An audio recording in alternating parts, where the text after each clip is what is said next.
سورۃ الشورى کی آیت نمبر 7۔ الحمدللہ وکفیٰ وسلام علی عبادہ الذین اصطفیٰ خصوصاً علی سید الرسل وخاتم الانبیاء وعلی آلہ واصحابہ الاتقیاء اما بعد فاعوذ باللہ من الشیطان الرجیم بسم اللہ الرحمن الرحیم وَكَذَلِكَ أَوْحَيْنَا إِلَيْكَ قُرْآنًا عَرَبِيًّا لِتُنذِرَ أُمَّ الْقُرَى وَمَنْ حَوْلَهَا وَتُنذِرَ يَوْمَ الْجَمْعِ لَا رَيْبَ فِيهِ فَرِيقٌ فِي الْجَنَّةِ وَفَرِيقٌ فِي السَّعِيرِ وَلَوْ شَاءَ اللَّهُ لَجَعَلَهُمْ أُمَّةً وَاحِدَةً ولكن يدخل من يشاء في رحمته والظالمون ما لهم من ولي ولا نصير أم اتخذوا من دونه أولياء فالله هو الولي وهو يحيي الموتى وهو على كل شيء قدير۔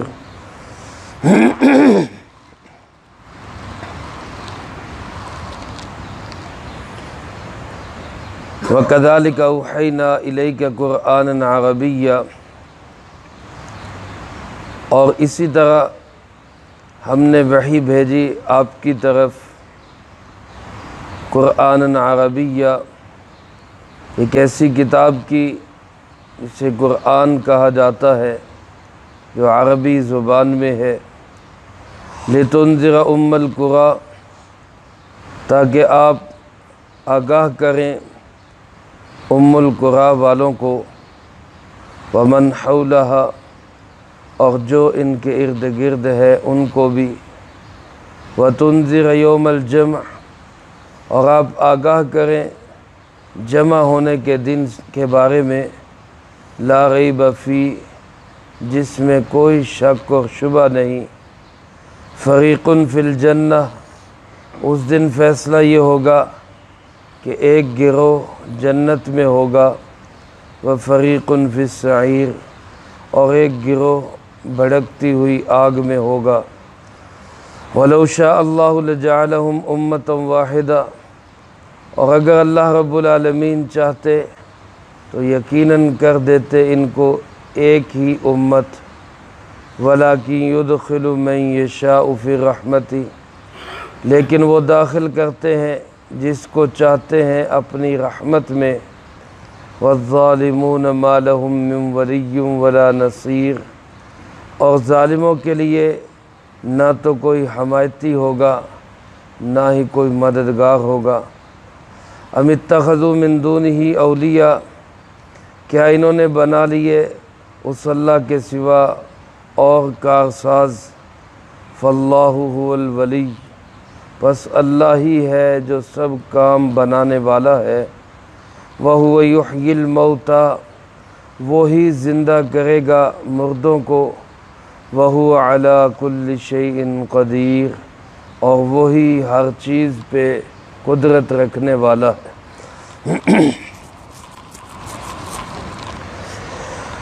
ان آیات مبارکہ میں اللہ رب العالمین نے قرآن کریم کی سچائی اور حقانیت کو بھی بیان کیا، جناب نبی پاک صلی اللہ علیہ وسلم کی رسالت، ختم نبوت کا بھی بیان ہوا، اور اسی طرح عقیدہ آخرت کا بھی بیان ہوا۔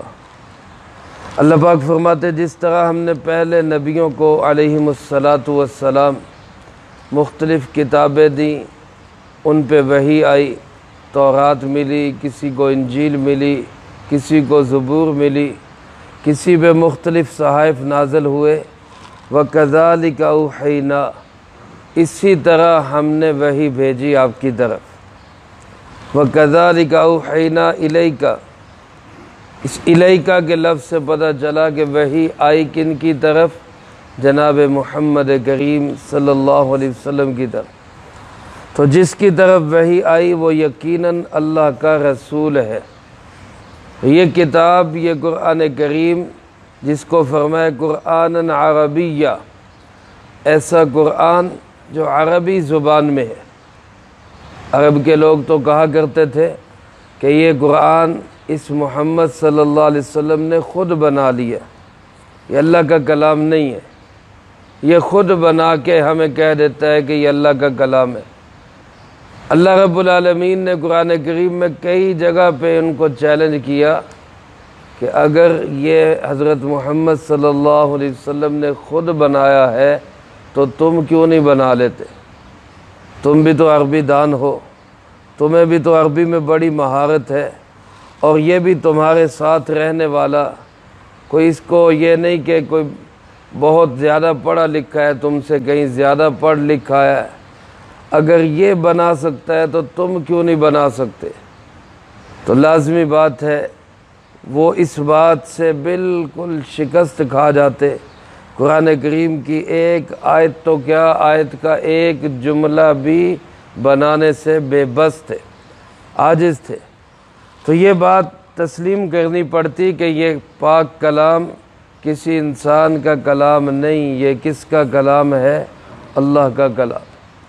اللہ پاک نے اسی کو فرمایا اوحینا، ہم نے پیغام بھیجا ہے، ہم نے یہ وحی بھیجی، اور بھیجی کس کی طرف؟ الیکا، میرے محبوب حضرت محمد صلی اللہ علیہ وسلم آپ کی طرف بھیجی۔ یعنی مکہ کے رہنے والے ابو جہل پہ نہیں وحی آئی، کسی اور سردار پہ وحی نہیں آئی، کسی اور وڈیرے اور نواب پہ پیغام نہیں پہنچا۔ جبرائیل امین علیہ السلام آئے تو سیدھا کن کے پاس آئے؟ جناب محمد کریم صلی اللہ علیہ وسلم کے پاس۔ اور حضرت جبرائیل علیہ السلام کو کوئی غلطی نہیں لگی، بھول کے آپ کے پاس نہیں آئے، اللہ نے بھیجا ہی کن کے پاس تھا؟ جناب نبی پاک صلی اللہ علیہ وسلم۔ تو یہ قرآن کریم کس کا کلام ہے؟ اللہ کا کلام۔ میرے بھائیو، اللہ کا شکر بھی ہمیں ادا کرنا چاہیے کہ صبح آنکھ کھلتی ہے تو اللہ اپنے کلام کے سامنے بٹھا دیتا ہے، اللہ اپنا کلام پڑھنے کی، سننے کی توفیق نصیب فرماتا ہے۔ یہ اللہ کا بہت بڑا کرم اور احسان ہے۔ اللہ کرے ہمیں قرآن پاک کے ساتھ سچی اور حقیقی محبت اللہ نصیب فرمائے۔ قرآن پاک اور صاحب قرآن جناب محمد کریم صلی اللہ علیہ وسلم، یہی دو تو ہیں ہمارے پاس کہ جن کے پیچھے چل کے ہم اللہ کو راضی کر سکتے۔ اللہ پاک فرماتے ہیں یہ قرآن ہم نے بھیجا کس لیے؟ لِتُنذِرَ أُمَّ الْقُرَىٰ، تاکہ آپ ام القریٰ والوں کو خبردار کریں۔ ام القریٰ کا لفظی معنی بستیوں کی جڑ اور بنیاد۔ ام کہتے ہیں ماں کو بھی اور کسی بنیاد جڑ کو بھی۔ چونکہ مکہ مکرمہ یہ تمام بستیوں کی جڑ اور بنیاد ہے۔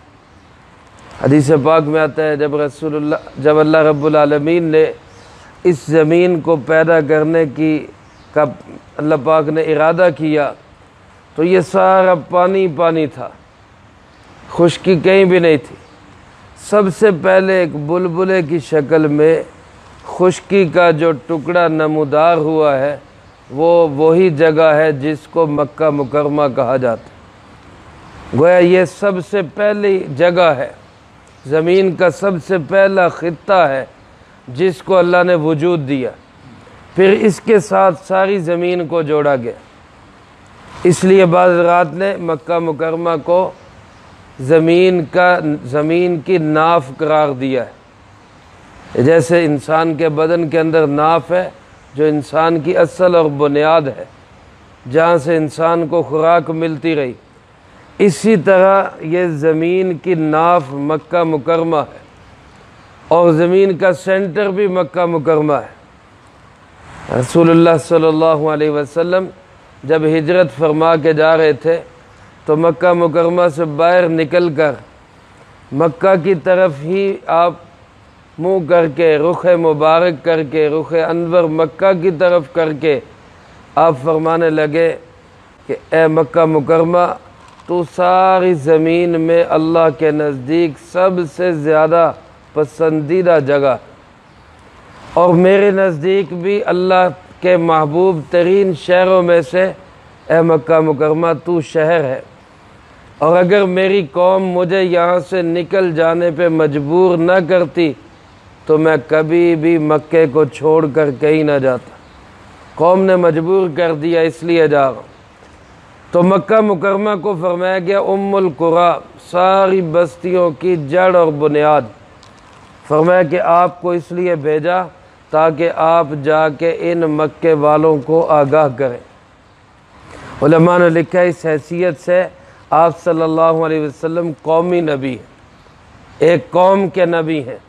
آپ کو اللہ نے مکہ مکرمہ کے اندر بھیجا، مکے والوں کی ہدایت کے لیے بھیجا، لیکن ساتھ ہی آگے کیا فرمایا؟ ومن حولہا، اور جو اس کے ارد گرد ہے۔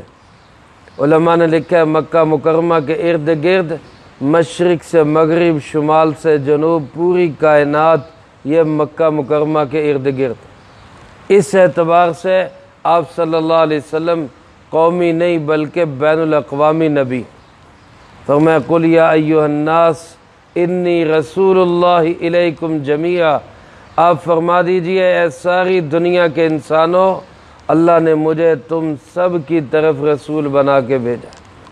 تو تمام انسانیت کے نبی جناب محمد کریم صلی اللہ علیہ وسلم، سارے جہانوں کے نبی میرے اور آپ کے پیارے آقا نبی کریم صلی اللہ علیہ وسلم، بین الاقوامی نبی، عالمی نبی، اور ہم اس عالمی نبی کے عالمی امتی۔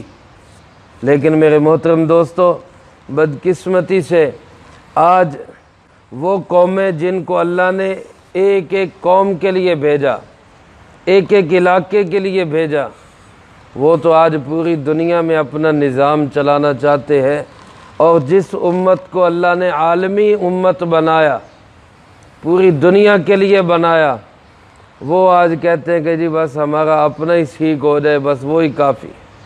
اللہ ہمیں عالمی سوچ نصیب فرمائے، ہم عالمی نبی کے عالمی امتی ہے، سارا جہان ہمارا ہے، اور پورے جہان پہ اللہ ہمیں اسلام کے نفاذ کی محنت کرنے کی توفیق نصیب فرمائے۔ اللہ پاک فرماتے ہیں وَتُنذِرَ يَوْمَ الْجَمْعِ، آگاہ کس بات سے کرنا ہے؟ ڈرانا کس بات سے ہے؟ خبردار کس چیز سے کرنا ہے؟ فرمایا جمع ہونے کے دن سے۔ جمع ہونے کا دن کون سا دن ہے؟ قیامت کا دن۔ اور اللہ پاک فرماتے لا ریب فیہ، اس دن میں کوئی شک و شبہ نہیں، وہ کوئی دھوکہ نہیں ہے، کوئی فریب نہیں ہے، کوئی ڈرامے بازی نہیں ہے۔ وہ دن قیامت کا آئے گا، جمع ہونا ہوگا، ہر شخص وہاں جمع ہوگا، ظالم بھی وہاں ہوگا، مظلوم بھی وہاں ہوگا، قاتل بھی وہاں ہوگا، مقتول بھی وہاں ہوگا، کسی کا حق مارنے والا بھی وہاں ہوگا، جس کا حق مارا گیا وہ بھی وہاں پہ ہوگا، کسی نے اللہ کو راضی کیا تو وہ بھی وہاں پہ ہوگا، کوئی ناراض کر کے گیا وہ بھی وہاں ہوگا، امیر ہو یا غریب، کالا ہو یا گورا، مشرق کا رہنے والا ہو یا مغرب کا رہنے والا، بادشاہ ہو یا فقیر، یہ سب کے سب ایک میدان میں جمع ہوں گے۔ اس دن کو کہا گیا یوم الجمعی۔ وہ کون سا دن ہے؟ وہ جمع ہونے کا دن۔ میرے محترم دوستو، اس میں کوئی شک و شبہ نہیں۔ اور اللہ پاک فرماتے اس دن فیصلہ کیا ہوگا؟ فیصلہ ایک ہی ہوگا، فریق فی الجنہ و فریق فی السعیر۔ ایک گروہ جنت کے اندر ہوگا، ایک گروہ جہنم کے اندر ہوگا۔ جنہوں نے اپنے عقائد کو درست کیا، اپنی عبادات کا رخ صحیح کیا، معاملات کو کلیئر رکھا، اپنی معاشرت کو خوبصورت اور اچھا رکھا، اپنے اخلاق کو پاکیزہ رکھا، دل دماغ بھی پاک، جسم اور کپڑے بھی پاک، مال اور دولت بھی پاک، عقیدہ بھی پاک، میرے محترم دوستو یہ لوگ ہوں گے جنت کے اندر۔ اللہ مجھے آپ کو بھی ان لوگوں میں شامل فرما دے۔ اور اس کے برخلاف جن کا عقیدہ غلط، سوچ غلط، نظریہ غلط، عبادات کا رخ غلط، معاملات سارے بگڑے ہوئے اور خراب، معاشرت گندی اور ان کا اخلاق بالکل ہی ختم، ایسے لوگ ہوں گے فریق فی السعیر، جہنم کی بھڑکتی ہوئی آگ میں۔ اللہ ہم لوگوں کو ایسے انجام سے محفوظ رکھے۔ میرے محترم دوستو، یہاں دنیا کے اندر یہاں ہم نے فیصلہ کرنا ہے، ہم نے کس رخ پہ جانا ہے۔ اللہ نے دونوں چیزیں ہمارے سامنے رکھ دی، قرآن کریم کھلا پڑا ہے، اللہ کے محبوب صلی اللہ علیہ وسلم کی زندگی ہمارے سامنے ہے۔ اللہ فرماتے اگر میں زبردستی سب کو جنت میں بھیجنا چاہتا تو بتاؤ اللہ کے لیے یہ کوئی مشکل تھا؟ اللہ چاہتے ہوئے سارے ہی جنت میں چلے جائیں، اللہ کے لیے یہ بھی مشکل نہیں، اور اگر اللہ سب کو جہنم میں بھیج دے تو اللہ کے لیے یہ بھی مشکل نہیں ہے۔ اللہ نے راستہ دے دیا ہے، یہ راستہ اختیار کرو تو سیدھے جنت میں پہنچو گے، یہ راستہ اختیار کرو گے تو سیدھے جہنم میں جاؤ گے۔ فرمایا حفت الجنت بالمکارہ، اللہ نے جنت کو ڈھانپ دیا ناگوار چیزوں کے ساتھ۔ صبح سویرے اٹھنا چھوٹی چھوٹی راتوں کے اندر اور صبح کی ٹھنڈی ٹھنڈی ہوا چل رہی ہو، ناگواری ہوتی ہے، دل نہیں کرتا، لیکن اسی ناگواریوں کے پیچھے کیا ہے؟ وہ جنت چھپی ہوئی ہے۔ ایک شخص وہ اللہ کے احکامات کے مطابق چلتا ہے، مال و دولت اس کے سامنے آتا ہے، لیکن وہ کہتا ہے کہ نہیں، جو اللہ کا حکم ہے، وہ رشوت نہیں لیتا، وہ دھوکہ نہیں کرتا، وہ فراڈ نہیں کرتا، وہ فریب نہیں کرتا، وہ ملاوٹ نہیں کرتا، وہ دنیا بنانے کے لیے آخرت برباد نہیں کرتا، وہ لوگوں کو راضی کرنے کے لیے اللہ کو ناراض نہیں کرتا۔ یہ بھی ایک راستہ ہے، اس راستے کے بعد اس کا اینڈ کیا ہے؟ یہ جنت میں پہنچتا ہے۔ اور ایک راستہ یہ ہے کہ انسان اپنی منمانی زندگی گزارتا ہے، جو دل کیا وہ بول دیا، جو دل کیا وہ سن لیا، جو دل کیا وہ کھا لیا، جو دل کیا وہ پہن لیا، جدھر کو رخ ہوا چل پڑا۔ یہ راستہ جو ہے چاہتوں والا، اپنی منچاہی والا، اس کا اینڈ کیا ہے؟ وہ جہنم کی خوفناک آگ ہے۔ اللہ فرماتے میں زبردستی کسی کے ساتھ نہیں کرتا۔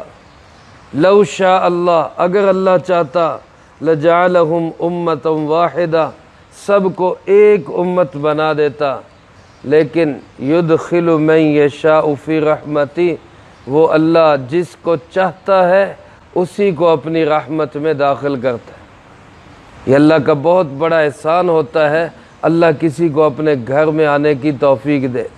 ہم سب زبان سے بھی کہیں الحمدللہ، اور دل سے بھی اللہ کا شکر ادا کرے کہ اللہ ہمیں اپنے گھر میں آنے کی توفیق دیتا ہے، اپنی کتاب کے سامنے بیٹھ کے سمجھنے کی توفیق دیتا ہے۔ فرمایا جس کے ساتھ اللہ بھلا کرنا چاہتا ہے، اللہ اس کو دین کی سمجھ دینا شروع کر دیتا ہے۔ تو اللہ پاک نے فرمایا میں نے راستے کھول کے رکھ دیے، جس کا جہاں جی چاہتا ہے چلے، جو میری رحمت کا طالب ہوگا رحمت ملے گی، والظالمون، اور جو ظالم ہوگا ما لہم من ولی ولا نصیر، اس کو نہ وہاں کوئی حمایتی ملے گا نہ کوئی مددگار ملے گا۔ میرے محترم دوستو، دن قیامت کے کوئی سہارا کام نہیں آئے گا۔ جن جن پہ انسان تکیے لگائے بیٹھا ہے وہ سب کسی کام نہیں آئے گے۔ وہ کہتے ہیں نا، آگ جب لگی میرے آشیانے کو، آگ جب لگی میرے آشیانے کو، جن پہ تکیہ تھا وہی پتے ہوا دینے لگے۔ تو جن پہ بھروسہ ہوگا وہی کہیں گے نہیں ہمارا کوئی تعلق نہیں ان کے ساتھ۔ آج جن آسروں پہ انسان بھروسہ کیے بیٹھے ہے، فلاں چھڑا لے گا، فلاں چھڑا لے گا، اللہ فرماتے ہیں اگر کفر کرتے ہوئے، شرک کرتے ہوئے، ظلم کرتے ہوئے دنیا سے گیا تو کوئی حمایتی، کوئی مددگار وہاں نہیں ملے گا۔ اور فرمایا یہ ظالم کون ہے؟ ام اتخذوا من دونہ اولیاء، یہ وہ ظالم ہیں جنہوں نے اللہ کو چھوڑ کے اوروں کو اولیاء کارساز بنا لیا۔ اولیاء ولی کی جمع ہے۔ ولی کا معنی اللہ کا دوست بھی ہے، ولی کا معنی مشکل کشا بھی ہے، ولی کا معنی حاجت روا بھی ہے، ولی کا معنی بگڑی بنانے والا بھی ہے، ولی کا مفہوم بچے بچیاں دینے والا بھی ہے، ولی کا مفہوم عزت و ذلت کا مالک بھی، نفع نقصان کا مالک بھی۔ میرا آپ کا ایمان اور عقیدہ ہے کہ سارے کے سارے اختیارات کا مالک صرف کون ہے؟ اللہ۔ اب جو اللہ کو چھوڑ کے دوسروں کو اختیارات بانٹتے، عزت و ذلت کسی اور کے پاس ڈھونڈتے ہیں، عروج و زوال کا مالک کسی اور کو سمجھتے ہیں، وہ دنیا میں مشکل کشائی حاجت روائی کے عہدے کہیں اور تقسیم کرتے پھرتے ہیں۔ اللہ فرماتے غلط، فاللہ هو الولی، ولی کون ہے؟ وہ اللہ ہی ہے۔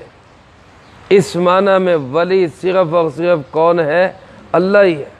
مشکل کشا صرف کون ہے؟ اللہ۔ بگڑی بنانے والا صرف کون ہے؟ اللہ ہے۔ حاجت روا صرف کون ہے؟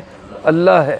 میرے محترم دوستو، بزرگان دین، اولیاء اللہ، انبیاء کرام علیہ السلام، صحابہ کرام، اہل بیت اعظام، سب مقدس ہستیاں، ان کے قدموں کی خاک بھی ہماری آنکھوں کا سرما ہے، ان کے پاؤں کے جوتے بھی ہمارے سر کے تاج ہیں، لیکن اللہ کے اختیارات صرف اللہ ہی کے پاس ہیں، وہ کسی اور کے پاس نہیں ہے۔